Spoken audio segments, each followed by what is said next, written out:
First of all, I want to remind everyone to please make sure that your cell phones are on silent.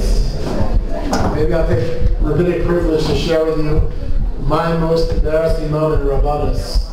I was a 25-year-old rabbinic intern, and the senior rabbi of the shul that I grew up in actually was away on sabbatical, and I was called to deliver a hesped for a very, very kind and well-respected member of our community, long-standing member of our community.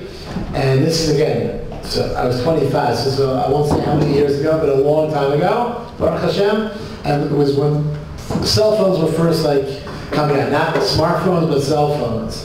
And at the time, I had this cell phone with a big antenna, and the cell phone had a ringer that was called Asian Jingle, basically gongs going off. So again, it was before the culture where everyone had a cell phone. Basically, rabbis and doctors had cell phones and pagers.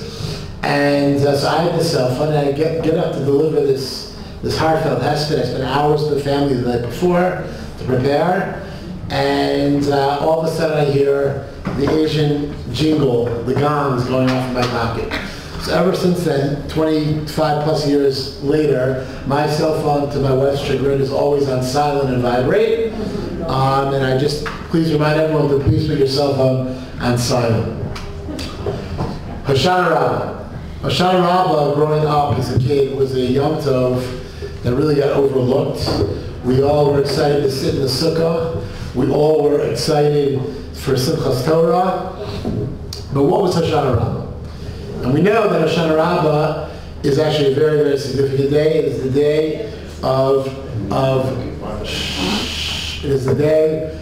the Chatimah, the day if for whatever reason we were not zochet a full Chatimah, a full insignia, signing in, so to speak, a full seal on Yom Kippur. Hoshana Rabbah is the day of that Chatimah, and it's also the day of transition between the week-long Yom Tov of Sukkot and the incredible Yom Tov of Shmini Atzeret, the Yom Tov of the aftermath of Shmini Atzeret and Simchat Torah.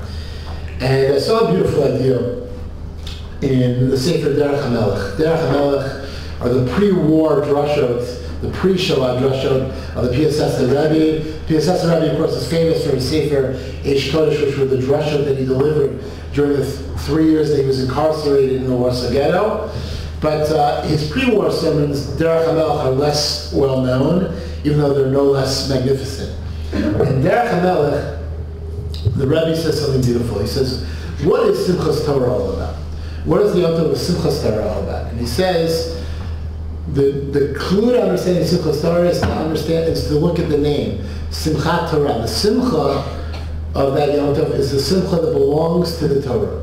The Sefer Torah, so to speak, is the Baal Simcha, says the Rebbe of Piaseczner. What does that mean? He says, when you reflect on the entire 40-day period that we've been on this journey together since Rosh Chodesh Elul, this entire period of building a sense of achdut once again, of putting aside all of those things that divide us, of asking mechila from one another, of building a sense of unity. And then we stand before HaKadosh Baruch Hu on Rosh Hashanah and Yom Kippur, and we stand and we come together not only as one, as a community, but Hashem gives us the opportunity to do tshuva, to return to a sense of Torah, of purity, that maybe we kind of lost during the course of the year. And the Rebbe says, when by the time we get to Simchas Torah, if we've done that, and we sat in the sukkah for the past week, in the Tzel De'emusa, in the divine protection, the shade of Hashem's presence, and by the time we get to Simchas Torah, the Sefer Torah says the Rebbe looks at the Jewish people and says, wow, the Jewish people are unified.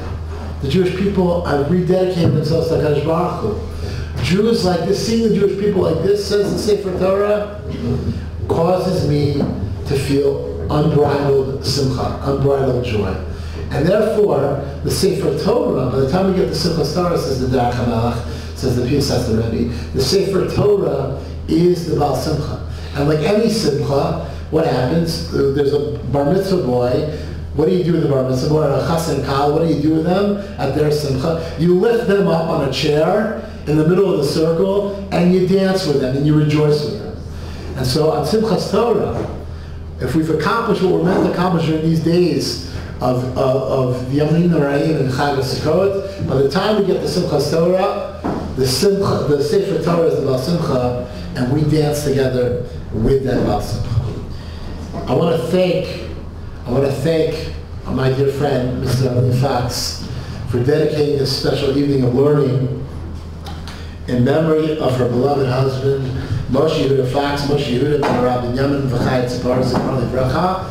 And we're now going to call upon Ilana Kermeyer to share a few words about her father as we dedicate this entire evening of learning in his memory.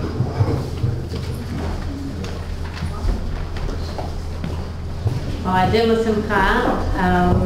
On behalf of my mother, Arlene Fox, my sister, Rona Reich, my brother, Yosef Fox, and our spouses and children, I want to thank you all for coming to commemorate the 50th yard site of our husband, father, and grandfather, Moshe Yehuda Fox. My father passed away on Shabbat Chol HaMoed Sukkot, and there are so many connections that can be made between this chag and my father. My father loved the outdoors. His favorite time of year was summertime, when he could spend it at his home in the Catskill Mountains. He loved nature. He loved animals. He loved basking in the sun. If it would have been up to him, a sukkah would only be kosher if the schach provided minimal shade and lots of sun. My father was also very handy. He built the deck and garage at his house in Brooklyn, and he added on a room to his house in the country. And so when you take his love for nature and his love for building and wed them together, you cannot come up with a better holiday than Sukkot. Building the sukkah was kids' play to him, although I do remember as a little girl watching my father and my grandfather planning the location for the sukkah in our new home at that time, and sawing down many big, high branches to clear the airspace above it. That required a bit more skill and ingenuity, but thankfully dexterity ran in the family, and the two together accomplished the task with a plum. It's hard to believe that it's already 5 years since his Titira. We miss him so much, especially on Sukkot. I want to thank my mother for dedicating a plaque in his honor at her second home here at the OU. And I would like to thank Rabbi Sam Shore for planning this evening of learning in memory of Moshe Yehuda ben Harav Binyamin and Chai Tzipora. May our learning be Leiloi Nishmato.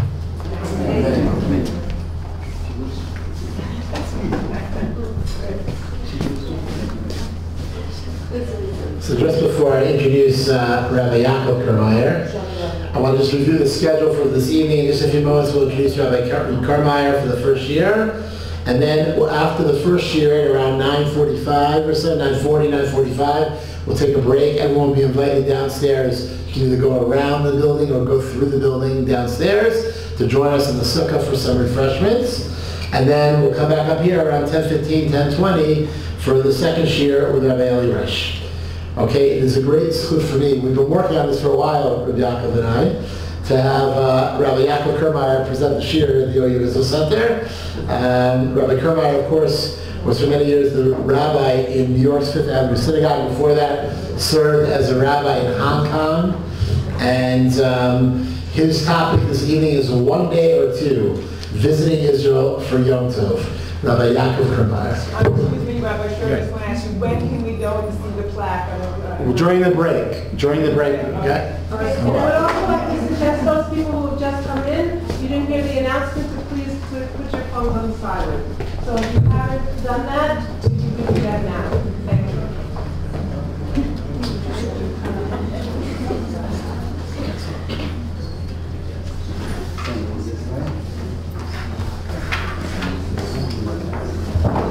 Is it okay that I video? Is it okay that I video? I don't know.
Moadim L'Simcha. Just a quick apology before I talk, and that is my voice is a little bit scratchy. I have a lingering cold, and thankfully this microphone will help me compensate for that. But at the same time, I wanted to warn everybody, assure everybody that I tested myself, I do not have corona, and also to let you know that whether you enjoy the shiur or you don't enjoy the shiur, I will assume, even if you don't shake my hand afterwards, that you enjoyed it. Thank you,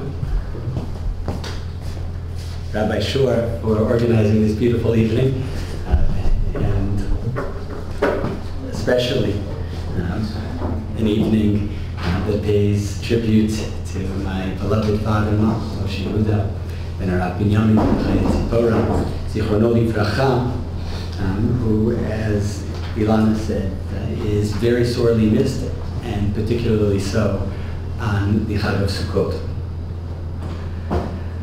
I also, by way of quick introduction, wanted to make a comment about the title of this short shiur, One Day or Two, Diaspora Jews Visiting Israel for Yom Tov.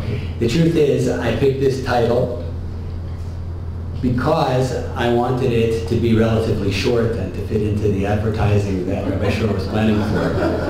The truth is, it is a title that, as we will see over the course of the next 40 minutes, is one that would probably have been more appropriate for a shiur on this general topic given a couple of 100 years ago. But in this day and age, it really should have been entitled One Day, or 1.5 days, or 2 days, or 2.5 days of Yom Tov, Jews from the diaspora visiting Israel on Yom Tov. Because in fact, over the centuries and till this very day, the various responses to the contemporary situation of Jews visiting Israel from the diaspora has created new and creative responses, and in fact there are more than just 1 or 2 days as the potential responses to this phenomenon. So let's dive right in. Just a little bit about the second day of Yom Tov. I think we all understand, I'm looking around the world, it seems like an educated group here. We all understand that in the Torah, for each of the Yamim Tovim, there's only 1 day. It's true of the first day of Pesach, it's true of the 7th day of Pesach, it's true of the first day of Sukkot, of Shmini Atzeret, even of Rosh Hashanah, and Shavuot, I neglected. And it is therefore, obviously, suboptimal that anyone is observing 2 days of Yom Tov.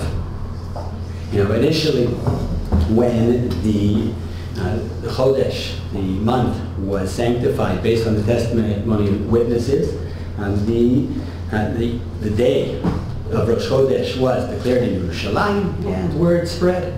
And they, hopefully they were able to get as far as they could with word of that day during the times of the second Beit HaMikdash. There were many Jews that remained in Galut Bavel, and they had creative ways of getting the message to these diaspora Jews. They had torches that were lit on mountaintops, and from one mountaintop to the next, when the torch was seen, they lit another torch, and then they continued the relay until it reached the Jewish communities, and that's how they would find out that the new month had indeed been sanctified. Once they knew which day was Rosh Chodesh, they could then count towards the holidays that were relevant to that month. Great system.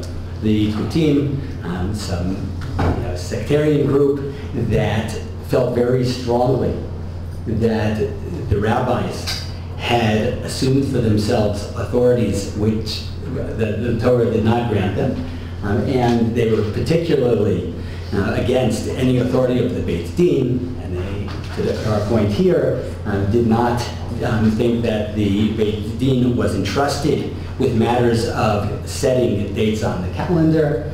So they set out to disrupt this communication process through the torches from the mountaintops by lighting torches on the wrong days. and therefore, creating chaos. And eventually, the Chachamim, the Beit Din, realized that they couldn't rely on this process anymore. They had to rely exclusively on messengers who were sent out once the day of Rosh Chodesh was declared in Yerushalayim to let everyone else know. Those messengers didn't reach everywhere. And the places that they did not reach weren't sure when Rosh Chodesh was declared. Now, I should point out that there aren't an infinite number of possibilities for when Rosh Chodesh could be. As we understand, a lunar month is approximately 29 and a half days, a tad bit more, and therefore every Rosh Chodesh will be on one of two possible days. Either the previous month was 29 days, or it was 30 days, because it has to average out 29 and a half, and therefore they weren't sure which of the two possible days was Rosh Chodesh, and therefore if the messengers did not reach them, they would, in time for the holidays of that month, they would observe 2 days, just in case. Day 1 was Rosh Chodesh, or day 2 was Rosh Chodesh, and that's where Yom Tov Sheni Shel Galiot essentially was established. Now, the Gemara itself wonders, though, why we still observe 2 days of Yom Tov in the diaspora. And it's a fair question, because what happened eventually, already in the period after the destruction of the second Beit HaMikdash, although there is some scholarly dispute on this matter as to exactly when and how the set calendar evolved and was established, the traditional dating is 359 of the Common Era, middle of the 4th century, give or take 1,700 years ago. And it was then that Hillel, not the famous Hillel of the Mishnah, but Hillel II, as he is often known, or he was a Nasi, he was the head of, he was the leader of the generation, and he had an unbroken chain of ordination, of smicha that was passed down to him, and he and his Beit Din essentially sanctified the new month for the foreseeable future, in his mind, until the end of days, as it were. And they established the calendar such that there was no longer a doubt anymore moving forward. From that point on, when he realized that they were not going to be able to continue operating, sanctifying the month in a Beit Din process and sending out messengers, from that point on, essentially, we were working with the set calendar, the calendar that we use, more or less till this very day. And so the question that the Gemara is wondering about at the top of the source sheet is a very simple one.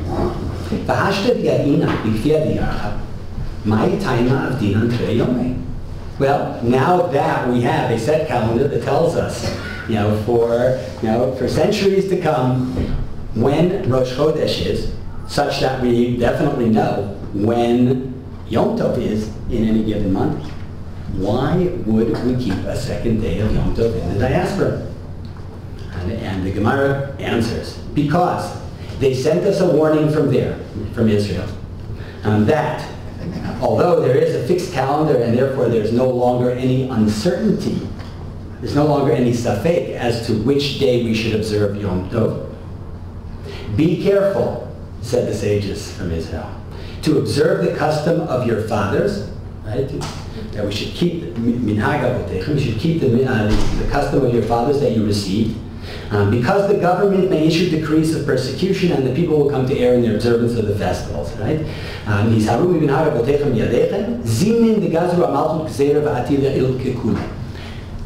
What exactly would happen by an anti-Semitic government in the future? It's a little bit blurry, but essentially what would have to happen is that they would decree that the Torah not be studied, that Jewish education somehow cease, that we lose this set calendar that was transmitted from Hillel, and we no longer, because of the lack of learned people, we no longer will have individuals who understand the very, very sophisticated process of calculating the proper dates of Rosh Chodesh absent witness testimony. And what will happen is we will end up observing the holidays on the wrong day. And as the Rishonim immediately comment, and you'll end up eating chametz on Pesach. Or as an example of the terrible religious damage that could be caused in the future. And therefore, we have this obligation, says the Gemara, to continue maintaining the practice of our forefathers. They observed 2 days. By the way, feel free to interject if you have a question or a comment or something that's not clear. They observed 2 days. I say we, but not we. Are there any people who still are living in the diaspora? We have people visiting here. Okay, that's good. What? Okay, we have a bunch of them. It's very good, because somebody asked me, why am I talking about a topic that doesn't relate to Jews who have already moved here? And I told them, I said, there's 2 reasons. First of all, there might be people here who haven't yet moved here. Second of all, for the people who are convinced by one position or another that we'll discuss, and that they're convinced that actually they were doing it right, they'll feel great about how they conducted themselves before they moved here. Maybe it'll be a little bit of a twisted satisfaction in people who are saying to themselves, what? I was doing that all of those years when I could have been doing that. In either way, we all have relatives who still live in the diaspora, and we should become educated on an important halachic topic. The question, and the answer essentially establishes that we must observe the practices of our forefathers. They observed 2 days in the diaspora, and therefore we observe 2 days as well. Simple. Any questions on that? Okay. What happens, now we're going to our question. What happens if a person who is living in the diaspora, where there is this decree to observe 2 days, visits Israel, where everyone agrees that you observe 1 day of Yom Tov? As we noted at the beginning, it's obviously a suboptimal situation that anyone is ever observing 2 days. It represents a situation that the Torah doesn't view as ideal, right? The Torah doesn't even talk about options for 2 days of Yom Tov. Now it establishes 1 day for each Yom Tov. And was working with the assumption that we're all living happily in our land. So what happens if a person comes from the diaspora to Israel over Yom Tov? How many days should he or she observe? 2. What? 2. Depends what you observe. Right, that's right. If it were that easy, then I'd be really in trouble. Depends on what your rabbi says. Depends on what your rabbi said. First of all, that's very important to note also. Whatever position that we cover over the course of this shiur, if there's a rabbi that you ask all of your questions on religious matters to, this should not be the one issue that you don't ask him for his guidance on. So it's not really intended to be just an introduction to whatever source you want to follow. It's just more of a presentation of the different approaches to this issue. The Mishnah in Masechet Pesachim talks about a minhag that existed in some places but not in other places, to refrain from melacha, from work, on Erev Pesach, already in the morning. Now, in the afternoon, it was viewed as inappropriate to be doing melacha at the time of the Korban Pesach, and that everyone agreed to. But in the morning, it depended on local custom. And the Mishnah writes as follows. And this is something which is cited as a general principle for how a person with one minhag who finds himself in a place temporarily where they have a different practice, how he should conduct himself. מקום שנהגו לעשות מלאכה ברבי פסחים עד חצות עושים. מקום שנהגו שלא לעשות אין עושים. If you live in a place where they do work, fine. If you live in a place where they don't work, then you don't work. ההולך ממקום שעושים למקום שאין עושים, או ממקום שאין עושים למקום שעושים. What happens if you go from a place where they have the practice of doing melacha on the morning before Pesach, to a place where they have the practice to refrain from work, or vice versa? נותנים עליו חומרי מקום שיצא משם וחומרי מקום שהלך לשם. You have to essentially keep the stringencies of both places. That is to say that you can't allow yourself, let us say you're in a place where the custom is to refrain from work on the morning prior to Pesach, and now you are visiting a place where everybody is doing melacha. You're not allowed to do melacha. Right? You have to keep the stringencies of the place where you came from. And you also, if you find yourself in diverse situations, you're not supposed to be violating the practices of the place that you go to. And the Mishnah continues with the general principle in this matter, that a person shouldn't deviate from local custom due to the potential for dispute. And we're trying to minimize any sort of friction over various minhagim. Now, in terms of how this is applied, now generally, speaking, you keep the minhagim of that you had in the place where you live, even if you are traveling to another place.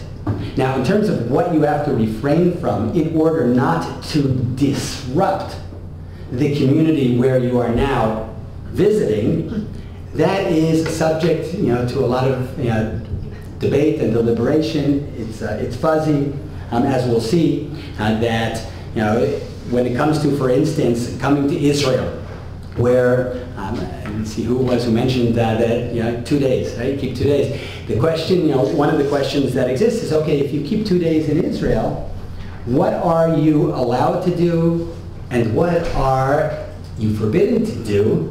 Because it's essentially, a slap in the face of the locals. Meaning what the Mishnah was saying here, that you don't want to create dispute.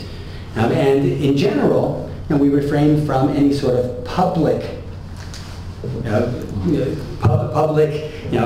divergence from local practice. But as we'll see, in this particular instance, it was a long-standing practice for those who were coming to Israel and visiting from the diaspora and keeping 2 days to have minyanim, to have services, that were for their second day of Yom Tov. And they were not all that bothered about the fact that that was obviously inconsistent with the practice of the locals. Now, in general, it was explained as being something that was so common, and where there were so many of them that were visiting, that it wasn't really something that was a cause of fiction. There are other explanations as well, but that seems to be the most intuitive approach. But we see here that you have an obligation to keep the customs that you had back home, even if you're somewhere else right now. So what does that imply in our situation? You're visiting from the U.S. for Yom Tov. How many days must you keep here? What? Two. Right? Presumably, you're not allowed to just ignore the fact that you are an American. Right? Just because you're visiting here doesn't mean that you can pretend that you are a local. And indeed, in the Shirot Utshuvot of Kat Rochel, I'll mention why this is important, because some of you might be saying, well, who really cares what some Tshuvat of Kat Rochel says? Who even heard of that? What do we have to? We could find an opinion, buried anywhere about any topic. I'll mention why in a minute. But he writes as follows: Davar Pashutu, in source number 3. Dechol shedato lachzor noheg kimakom she'atzah misham. Afilu lakel ובלבד שלא יעשה בפני בני המקום שהלך לשם. וכן. And therefore, now he's getting right into our situation. The Avkat Rochel. מי שבא מחוץ לארץ לארץ ישראל. A person who comes from the diaspora to Israel, ודעתו לחזור, and he's planning on going back to where he came from. הווי בכלל בני חוץ לארץ דינו, וכל מעשים, בכל יום, בכל שנה ושנה עולים לשלוש רגלים מחוץ לארץ, ועושים יום שני של גלויות, כי תקנם וכמשפטיו בחוץ לארץ. That he says that the person planning to go back to his place of origin, he is a b'nei chutz la'aretz, and masim b'chol yom, and we see every day. Not every day, literally, because it's only happening on holidays. But he says that each year people come to Israel on the Shalosh Regalim from Chutz La'aretz, and they make a second day of Yom Tov here, says the Avkat Rochel. V'lo od, ele shemikatzim minyan mipnei Chutz La'aretz. Now, Halim L'Regel, Mipalim Tefillah, they gather together and they have minyanim. V'korim b'Torah, maftirim b'Navi, b'Brachot, Tchilah v'Sof. They do the whole 9 yards. Now they're observing a second day of Yom Tov here in Israel. Davening together, they're reading from the Torah, they're having a maftir, the local, sorry, it's a weekday. But they're going ahead with Yom Tov. K'mochu seim Yom Tov sheni b'chutz la'aretz. Just as they would do back home. V'davar ze na'aseh mimei kedem b'fnei gdolei olam v'lo pikpek adam v'davar ze me'olam. And he said, and this is how it's always been. Generation after generation, this is how people who visited Israel from the diaspora and Yom Tov conducted themselves. They kept a second day of Yom Tov, full stop. And he points out that there were Gedolei Olam in their presence. Nobody challenged this. And this is how this matter should continue. Now, I mentioned before, Avkat Rochel.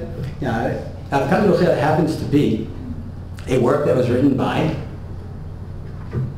Rav Yosef Karo, the author of the Shulchan Aruch. So it's not just some she'elah u'tshuva that you surface. Usually when you give these kinds of shiurim, and that's not my intent here, because we have very limited time for a very, very complex topic. But usually you try to identify some stray source out there that says something wild just to keep matters interesting. Now, the Avkat Rochel is the author of the Shulchan Aruch. Now, interestingly, he doesn't rule on this particular question of a diaspora Jew visiting Israel in his Shulchan Aruch, which may be insignificant, or maybe, as we'll see, significant. But in either way, it is clear that he not only stakes a very strong and unambiguous position, 2 days, but he also testifies that, in fact, this was the long-standing minhag, and that's what people were doing. And that's important to note. Source 4. And I'm jumping through these because everything that we're going to discuss in terms of the positions that various more modern poskim take on the issue are related essentially to these two perspectives. This was a sheila that was fielded by the Chacham Tzvi, 17th century, died in the early 18th century. A very important posek. And he also fielded a question as follows. Sheila, B'nei Chutz La'aretz ha'olim le'eretz Yisrael derech Arai, a diaspora Jew who's visiting Israel. I love the way that he puts it. Actually, he doesn't say that that he's visiting. He says ha'olim le'eretz Yisrael, and that when even when you're just visiting Israel, you're making aliyah. And you shouldn't forget that. You're transitioning up, even if it's just for a short period of time. B'nei Chutz La'aretz ha'olim le'eretz Yisrael derech Harai, temporarily, making aliyah to Israel, whether it's a 1-day aliyah, a 1-week aliyah, a 1-month aliyah, but you're making a temporary aliyah to Israel. Heich yitnaheg b'shalosh regalim im kibnei Eretz Yisrael b'nei Chutz La'aretz. How should one person conduct himself as a ben Eretz Yisrael, as a local Israeli, or as a diaspora Jew? Tshuva, his answer is as follows. Nira la'ani atati, צריכים הם להתנהג בענייני המועדים כאחד מבני ארץ ישראל התושבים. ואין זה בכלל חומרי מקום שיצא משם. And this is, he says you should act like an Israeli. Right? When in Rome, when in Jerusalem. You act like an Israeli when you're visiting Israel. And this is not included in the principle established in the Mishnah of Source 2, that you have to keep the customs of the place where you came from. It's not relevant to that perspective. Why? שאילו היו כל אנשי המקום שיצאו משם כאן בכפיותה, פשיטה שאסור היו לעשות יותר מיום אחד משום בעל תוסף. He says, think about it. He's developing this, so you won't understand it after this one line. But he says as follows. He said it's quite obvious to everyone that if a person made not just temporary aliyah but permanent aliyah, moved to Israel, that he would not keep 2 days of Yom Tov anymore. Came from New York, many in this room. Kept 2 and now keep 1. It's quite obvious, he says. And not only that, if a person was keeping a second day when he should have only been keeping 1 day, Baal Tosef, he's adding to the Torah, he's violating a biblical prohibition. Now he continues, follow his logic. And he continues, the only time there is a principle that you have to keep the customs of the place from which you came, the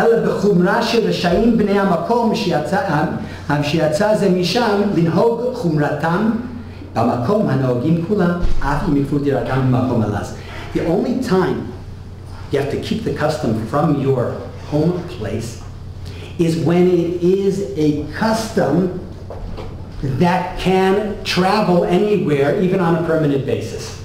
That is to say, it is a custom that theoretically you could keep with you even if you moved to Israel permanently. We'll understand a little bit about why this makes sense. But essentially what he's saying is that if you had a custom, there are a custom like different groups of Jews. The customs, Ashkenazim, Sfaradim. What are customs that somehow rice on Pesach. So let's say you live in a nice Ashkenazi community, anywhere in the United States. Let's say in Westchester, and you decide you're going to visit Deal, New Jersey. I'm trying to think of a place that has a very clear ethnic identity in terms of minhagim. You're in a very, very set Sephardic community. Are you allowed to eat rice? Ashkenaz? No. You can't just switch your customs, depending on where you're traveling. You're a person who normally waits 6 hours between meat and milk. And you're visiting, for a couple of weeks, Amsterdam. 1 hour. Because you're in a place with the local. If you moved there, strong argument, and certainly traditional halachic, thought would say that yes, if you move there permanently, then you switch to 1 hour. My son Benjamin was arguing when he heard me talking about this that maybe it's different nowadays, because nowadays with travel, so easy. And people moving around a lot, that it could be that even if you're a community that has an established custom that the vast majority there keep, if you're hopping around and spending time in lots of different locations and visiting family a lot, that it could be that your primary identification is not necessarily with your community, but maybe it's more still with your familial connections. Could be. But from a simple perspective, you move to a place permanently, you take on those customs. For better or for worse, kula l'chumra, we all know Sephardim who have names like Ashkenazi or Tzorfati. Where did they get names like that? Ashkenazi, the German guy. Tzorfati, the French guy. Those were Ashkenazi that moved to Sephardic communities, and they were called Ashkenazi, Tzorfati. But they became full Sephardim. They moved into Sephardic communities, and they were fully integrated, and that's how it should be. Those are the types of customs that are included in this particular, and also the one in discussion. In some places they worked, in the morning before Pesach, and other places let's say the whole community moves to another area, and the community, the customs could evolve there, into a different custom of either not working or working on an Erev Pesach. There's nothing about the place that generates a halachic status, that somehow says, this is a place that generates a prohibition to work on the morning of Erev Pesach, and this is a place that generates. it's a custom you could take with you. It evolved, it developed, for reasons. Each custom, has their own reasons for why it developed in a certain way. But these are customs that are transferable. When we're talking about the custom of keeping 2 days of Yom Tov, says the Chacham Tzvi, it's not relevant. See, that's a custom that relates to the place. It relates to a Jew who is in the diaspora, full stop. A Jew who's living in Eretz Yisrael is not allowed to keep that custom. It's not a custom that could move with you wherever you go. It's a personal, familial, communal custom that developed and that you observe where you are, and that therefore you could take with you. In Israel, that would be Baal Tosif. That would be a Torah violation to keep a second day if you were living there. And therefore, he says somebody visiting there, it's the same thing. That's not a custom that transfers, that you take from where you came from. So argues the Chacham Tzvi. Essentially, upending, or in his, or very, very, strongly contesting the position of Rav Yosef Karo in the Avkat Rochel. And therefore, from that point on, essentially, and there were, both of their positions are rooted. It should be noted in debates amongst the Rishonim as to what the nature of the observance of Yom Tov Sheni is. Is it a takana? Is it a minhag? But bottom line, that from this point on, every posek who weighs in on the issue is contending with these two fundamental perspectives. Rav Yosef Karo, Yom Tov Sheni in the diaspora is a minhag like other minhagim, and therefore, just like any other minhag, you're not allowed to ignore it if you travel somewhere else for a visit. Same to here, you have to keep 2 days, versus the Chacham Tzvi who says, no, this is not that kind of minhag. This is a minhag that's rooted in the place. It's not transferable. You can't take it to Eretz Yisrael. If you observe a second day in Eretz Yisrael, it's actually a potential Torah violation, which is quite interesting, because I'll just make as a little aside here. That typically we would say, which is the more machmir position, keeping 1 day or keeping 2 days? 2. Yeah, 2. That's what everybody would say, but that's not a halachic analysis of the question. That's an intuitive analysis. It's certainly true that keeping 1 day is more convenient than keeping 2 days. And that might be what motivates many people who in fact keep 1 day, to be honest. But in terms of whether it's more machmir or more mekil, it's a very complicated question. What the Chacham Tzvi is saying is that if you keep 2 days here, first of all, you might be over on a prohibition in the Torah of Baal Tosif. But others point out there are other issues as well. You have issues of all of the the brachot that you're making if you're keeping a full second day. If it's wrong, these stakes are high.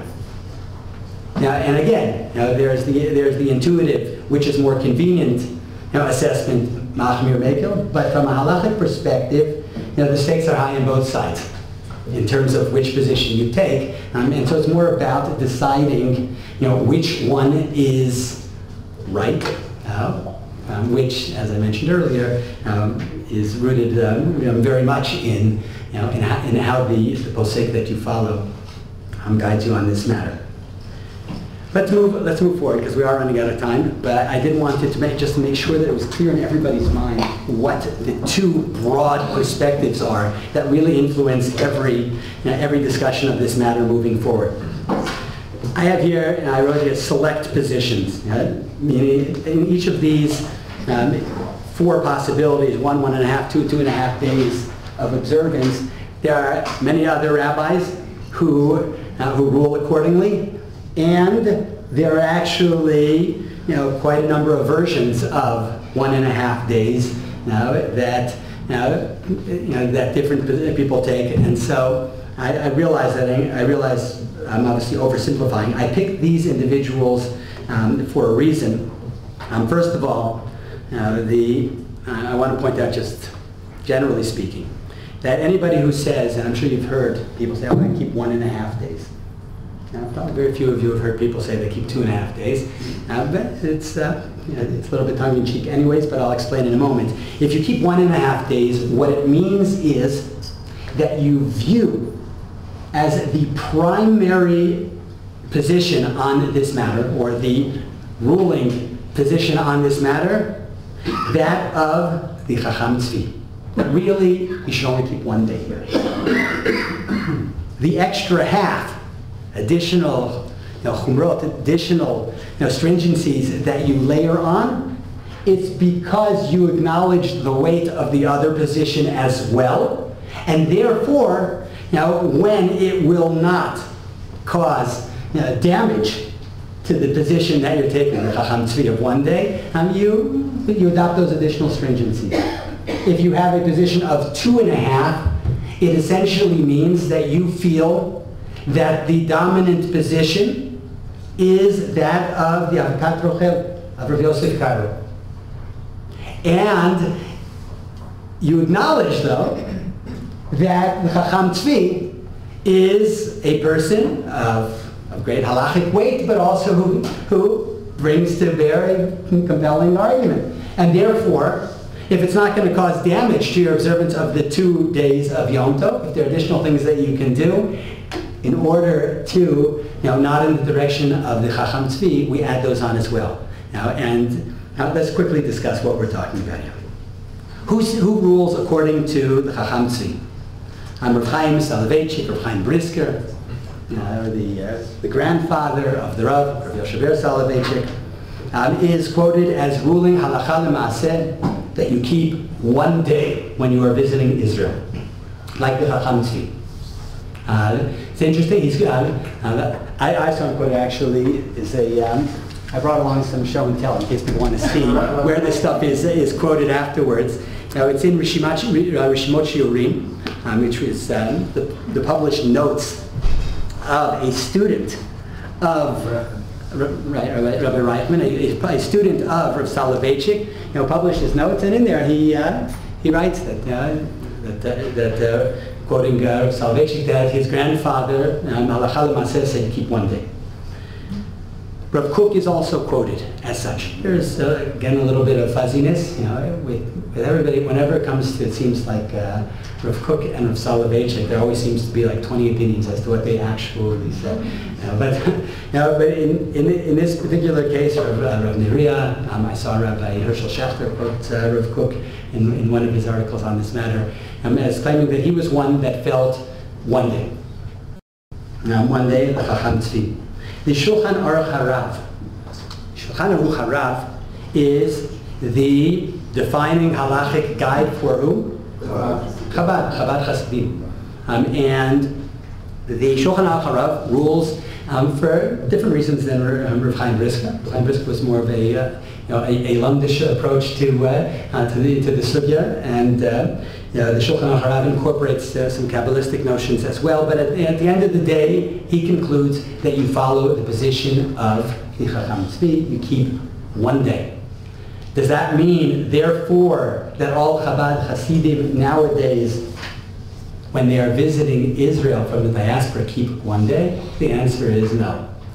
Many, but not all, Chabad poskim, Rabbanim, rule that you keep 1 day when you're visiting Israel.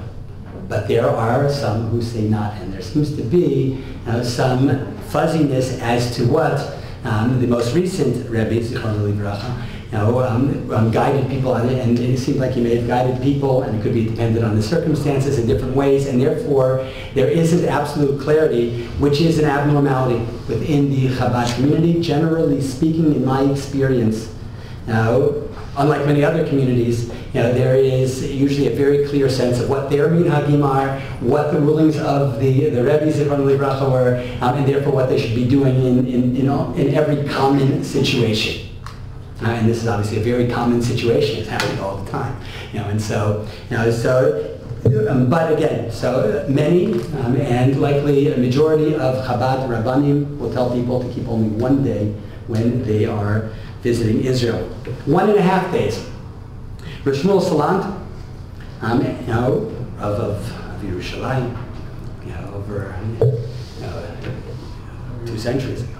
The Rav of Yerushalayim, Rosh Shmuel Salant, was convinced, and he makes it clear, that he believes that the Chacham Tzvi's position, a visitor should only keep 1 day, is correct. And he actually makes another interesting point, I should point out. He says that the Gemara tells us that Hizaru b'minhag avotechem biyadechem. Be careful to observe the minhag of your forefathers. And he says, well, hang on a second here.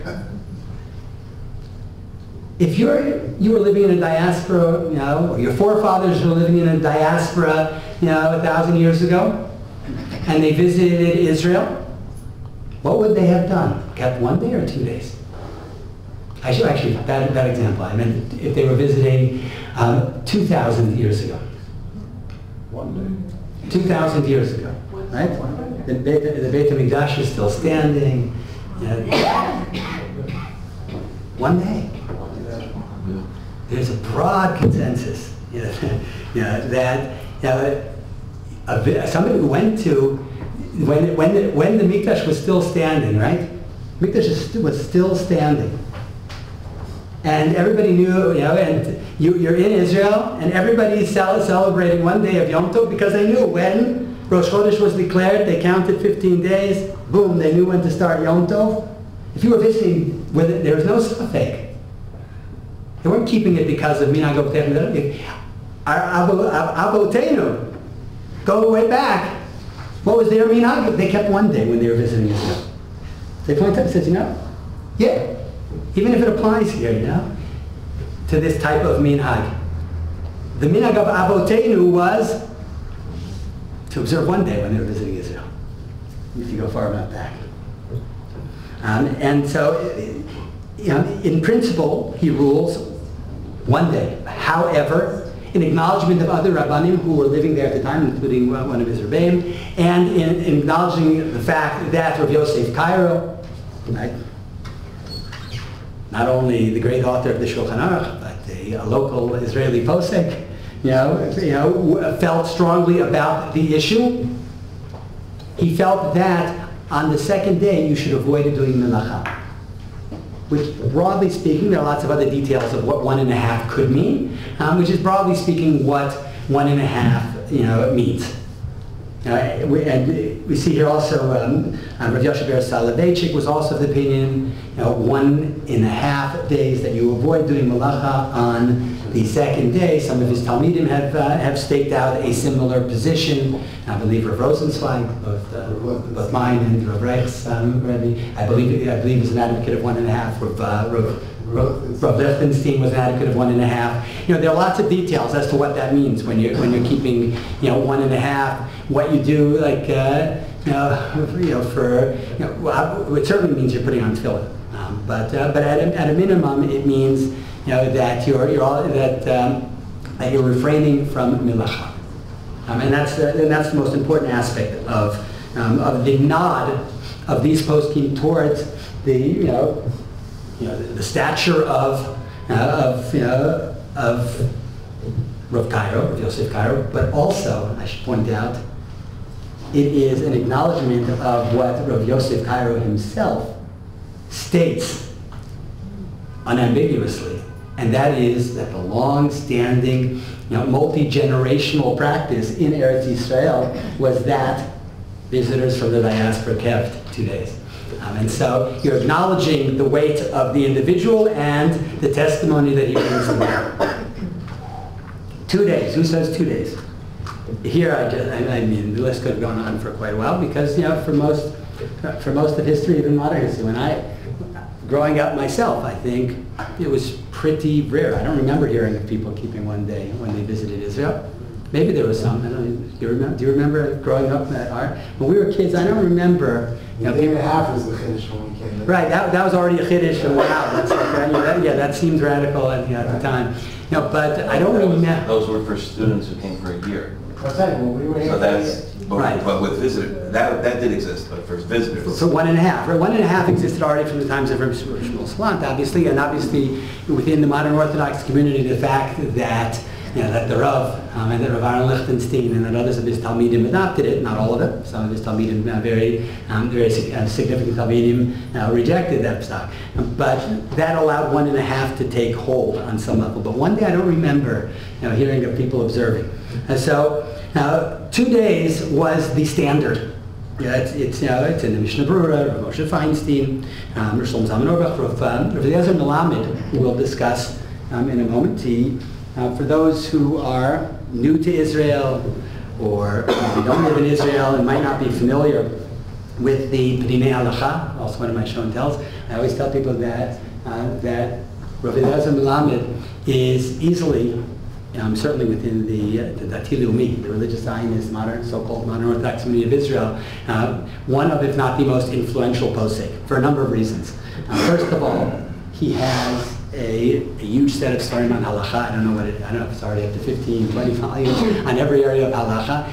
It is incredibly accessible, presented with clarity that is almost unrivaled in Sifrei Halacha. But also, it happens to be the textbook of choice for Torah Sheba'al Peh classes, for halacha classes in schools, in religious public schools in Israel, in many places in the country. And so people have copies of these Svarim in their home already from the time their kids are in school. At any rate, Rav Melamed is of the opinion that you keep 2 days as well. 2 days as well. And I'll explain, his halachic methodology in a minute. 2.5 days, Rabbi Herschel Schachter and a couple of others. I mentioned Herschel Schachter because it's a familiar and very influential posek within the modern Orthodox community. Herschel Schachter, he jokes around that his family always tells him that you keep 2.5. What he means is that he feels that the dominant position is 2 days, but he takes the position of the Chacham Tzvi very seriously, and therefore, if he could maintain the integrity of the second day of Yom Tov, while also acknowledging the implications of the Chacham Tzvi one-day position, he will. So, for instance, on the second day, and certain individuals were advised to do this by Rosh Hashanah as well, but on the second day, he tells people to put on tefillin without a bracha, but to put on tefillin, b'tzina. They should go into their hotel room or wherever, and they'll put on their tefillin on the second day. He recommends that people, after the first day of Yom Tov ends, that they should hear Havdalah from an Israeli. Who's making Havdalah? Just in case, that's the end, according to the Chacham Tzvi, and they make their own Havdalah, also, on the second night. Essentially, he is doing what the 1 day people do when they transition to 1.5, but he's taking the 2 day and saying, you know what, I take the Chacham Tzvi very seriously, and if I could incorporate the implications of his psak without damaging the second day, I'll do it. Now, some of you might ask, well, putting on Yom Tov, that's damaging the second day. Rav Schachter says, no, it's not damaging it at all. And he said, actually, in his opinion, it's very difficult to explain why we don't put on tefillin on the second day of Yom Tov, even in the diaspora. So Tom mentioned in the Gemara, and he said that, he says in the published letters of the Rogatchover, the Rogatchover writes that, you should put on tefillin on the second day of Yom Tov, wherever you are. So it's not so easy to explain why you're not putting on tefillin on the second day in the first place, and so therefore he says that on the second day of Yom Tov when you're visiting Israel you put on tefillin, and he would say that that you're keeping a full second seder, all the implications of keeping a full 2 days, 2 days plus. Now let me do a couple of quick points. We have 5 minutes, right? The break is at quarter of. Where is that? Yeah, quarter? Okay. A couple of points. First of all, I want to mention Rabbi Eliezer Melamed methodology. In terms of arriving at the position that you keep 2 full days of Yom Tov when you are visiting from the diaspora. He says as follows. He says, normally, and this is an approach that he takes in a number of different areas of halacha, he says normally when you have a fundamental machloket, a debate like this, between the Chacham Tzvi and Rav Yosef Karo, 1 day, 2 days, and you have 2 giants, and you have poskim lining up behind different giants. Normally, you would treat this as a safek as to what you do. And since the second day of Yom Tov is only midrabanan, says Rav Melamed, it would be safek d'Rabbanan lekula. Right, and therefore, in his mind, in his mind, he said you should keep one day. He'd use that as the kula position. Because of the potential of al-tosif, of violating the biblical prohibition of adding to the mitzvot, and also because of we also have a general principle when there's a safek and you have potential brachot levatala. You have all of these blessings that might be said in vain if you keep the second day. He says, okay, the normal principles of halacha would say one day. He said, however, when there is an established minhag to go in a certain direction, then we don't apply the principles of safek d'Rabbanan lekula or safek brachot lahakel. We don't apply it. If there's an established minhag that says you do make these brachot and you do make this particular observance, in this case Yom Tov Sheni, that you don't apply the principle of when there's a doubt on a rabbinic matter. And therefore he says that you have to keep 2 days when you're visiting. However, and now let's get to just the quick examples. However, when you look to the very common examples of people who are asking this question, do I keep 1 day or do I keep 2? We find that these various poskim take unexpected positions in terms of halacha l'maaseh. And I'm going to give just a couple of examples to illustrate. You're visiting Israel, from the diaspora.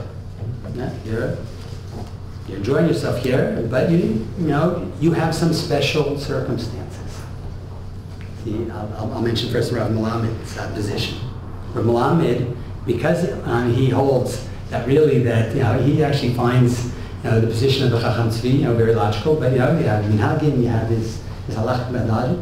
As soon as he can establish that there's some special aspect to the case for which you can't unequivocally say, there's a long-standing multi-generational custom in this particular circumstance, then he falls back on his original methodology, safek d'Rabbanan, hakel, risk of brachot, levatala, we go lahakel, and he moves to 1. What are some of the examples that he gives of slightly different situations that might not be part of the established minhag? For instance, he writes that if a person owns an apartment here, that he stays in whenever he visits in Israel, he says that establishes a special connection to Israel, and therefore we can't say with clarity that that's part of the established minhag. But he gives lots of other examples. So, for instance, he says, and he uses the same terminology, I should point out as the Chacham Tzvi. He says, "Ha'oleh la'aretz l'meshech shnat limudim." That person comes for his gap year to learn for the year in Israel. He calls it a person who makes aliyah for the year to learn, even though he has intent to move back to the U.S. when he finishes his year. And even though he says his parents live in Chutz La'aretz. And even he says if this student, in the middle of the year goes back for a week to visit his family, family simcha, whatever reason. Even under all of those circumstances, he is still viewed for these purposes as a Ben Eretz Yisrael, and he keeps 1 day. So he would say that all of the yeshiva and seminary students should keep 1 day.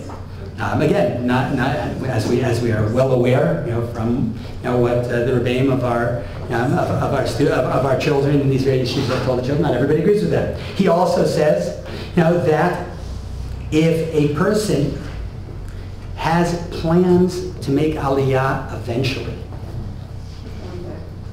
even if many years will pass before he's able to materialize this plan, but he has decided, I am going to eventually make aliyah.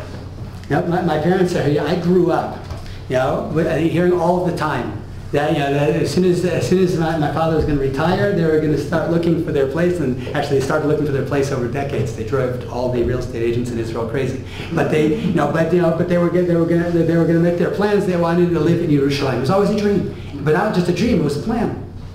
And Decades later, it was materialized.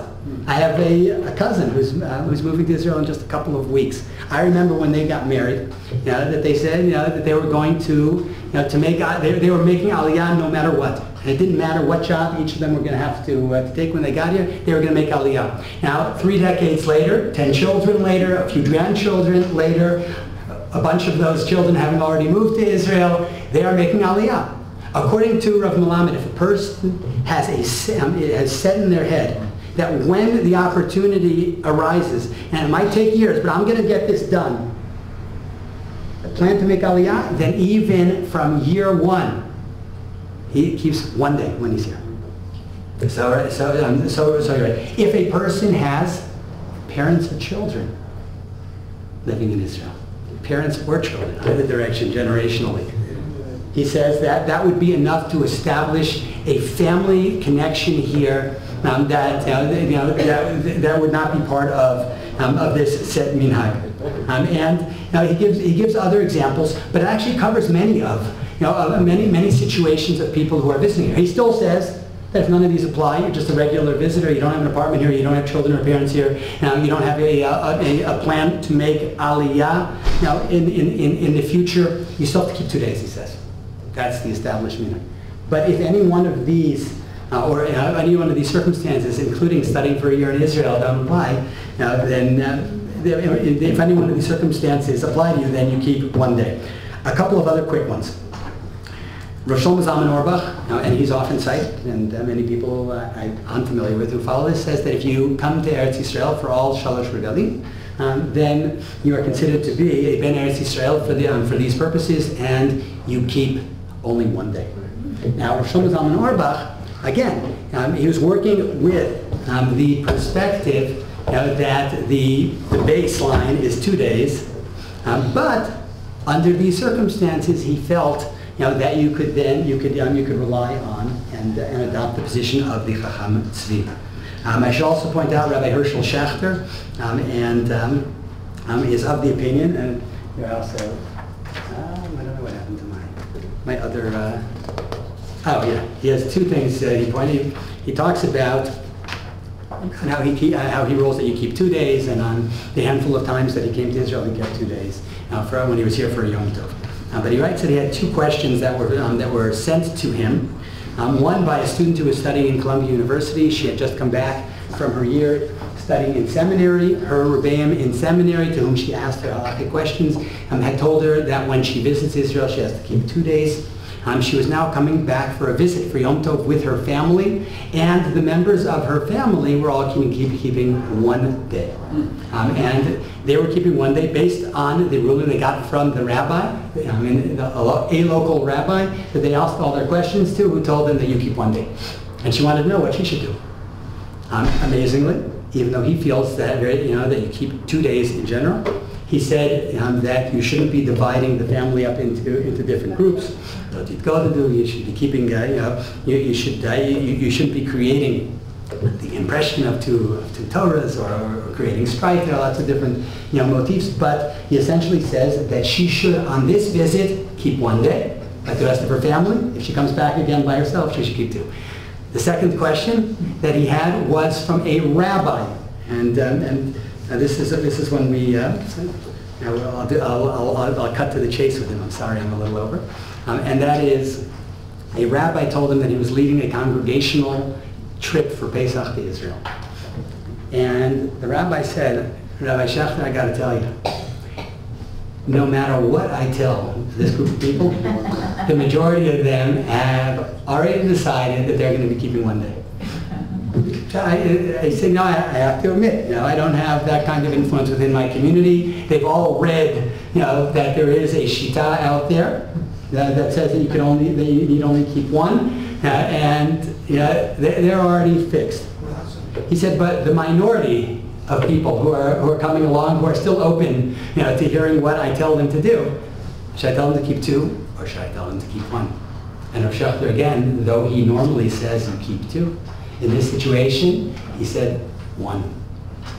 This is a group, there's a congregational, group coming together. You follow the majority. You shouldn't have different groups of different observances within the same, communal group. And even though he normally says 2 days, Avkat Rochel and Yosef Karo, in this case, he's willing to rely on the Chacham Tzvi, which is pretty amazing on a number of levels. First of all, on some strange level, it almost seems like, I don't want to be disrespectful, but like the tail wagging the dog sort of situation, in the sense that, instead of the halachic authority of the community, deciding halachic policy for how the community will conduct itself on a community trip, it's the so-called wisdom of the masses that is forcing the hand of the rabbi, and it's what they've already decided they're going to do creates a situation where everyone is now going to observe 1 day, even if it's not what the rabbi would have decided and not what Rabbi Schechter would have decided if he were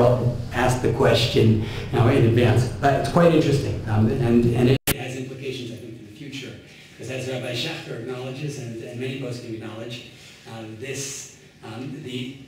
the reliance on the Chacham Tzvi's 1 day position has become much more popular and prevalent, in recent years.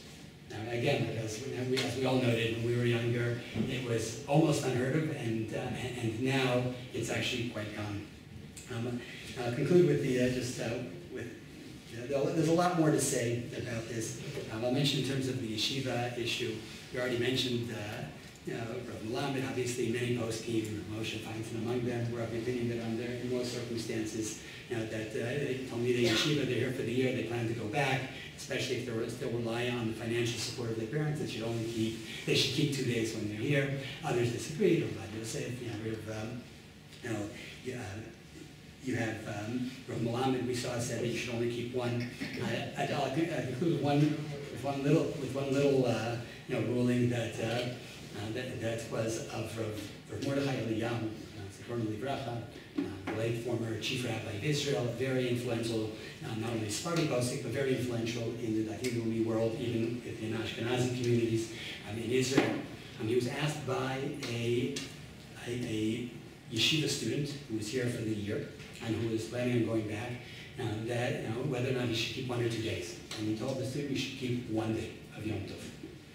The student then wanted to make sure that Rav Eliyahu understood it, and this is something that happened a number of occasions. The student went to him and said, "But I plan on going back to the United States. I'm going home after this year." And Rav Mordechai Eliyahu said, "Well, that's a different question." He said, "You asked me whether you should keep 1 or 2 days. I'm telling you, you have to keep 1 day. At the end of the year, come and ask me again another question, am I allowed to leave Israel and go home?" We'll discuss that then. There's much more to say. I just wanted to give like some broad principles and make sure people understood the underlying thinking behind the many different positions on this issue. And I should say that all of this discussion has been generated in modern times, and the great multiplicity of positions on the issue by the fact that so many Jews are visiting Israel, and so many are moving here too. But the fact that we have such incredible access to Israel, which has been facilitated, of course, by the modern Jewish state and the return of Am Yisrael to Zion, is something, whichever position you end up taking, and when you understand the underlying circumstances which gave rise to so many of these questions, it is a reason to say, Hodu L'Hashem Ki Tov Ki L'Olam Chasto. It's really a special circumstance and a special generation in which we live. And that too should be a tribute to my father-in-law, who was a staunch Zionist, and I always hear from my wife when they traveled to Israel in their rental car without air conditioning, but it made no difference. They wanted to see every little corner of Israel. He loved the country, and I'm sure he would be he would second the notion that we should be celebrating whatever position you take, celebrating the fact that Baruch Hashem we are able to traverse this country and to celebrate Yom Tov here. Moadim Simcha.